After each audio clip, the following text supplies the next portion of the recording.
And they want our innovation not merely for security reasons. They want it for civilian reasons. They want it for water, they want it for health, they want it for IT, they want it for solar energy, they want it for everything, everything. They look around the region, they look around the world, as do other countries, and they see Israel as a hub of innovation that can offer a better, safer, richer life and a longer life for their peoples. And this is happening right here and right now in the Middle East. We learned two things. First is innovation. Second is chutzpah, the courage to challenge. And we find in Israel, innovation is everywhere. It's just like water, it's just like a food. It's so natural. And I think to not discuss about innovation is the innovation in Israel. People here all talk about this. In the past 70 years, from my experience, for what we learned, that Israel people proved one thing. Even you have nothing, you have anything, right? You don't have anything. But if you have brain, if you have heart, you can make everything possible. I'm also happy to invite Gil Horsky, Global Director Innovation at Mondelez International. Israel had 300 startups in food tech today, based on the latest data. 50% of these startups were formed in the last 5 years. Now, if you would go and start analyzing the best of the startups in these groups, you would see a few interesting things. Most of the founders have not come from the food industry.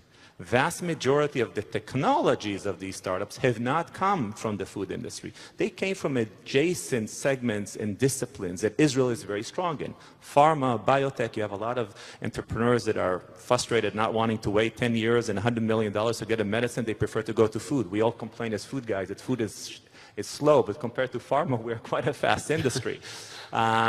So you see that. On top of it, you start seeing a lot of young entrepreneurs, folks that are coming from, from big data, AI, and saying, you know what? I don't want to do another app and another thing just for the sake of making money. I want to have an impact. Food is where you can have a big impact. I now have the honor and the pleasure of inviting Dr. Eric Schmidt, Technical Advisor and Board Member of Alphabet. In my decade or so of working in Israel, I've invested in various groups. I'm associated with more than $360 million into 63 Israeli startups. Google has continued to invest heavily in Israel, and I think the core reason is there is no better concentration of talent than this place. Professor Amnon Shashua is the founder and CTO of Mobileye, which developed advanced driver assist systems. Really, the question is, what is different today than, say, 10 years ago when thinking about how technology can help? And I would say the difference is computing.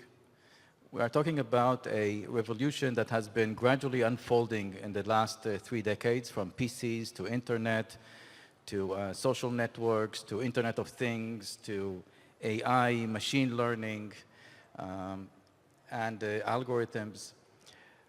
The computer is, I would say, gradually shifting from a tool to a companion.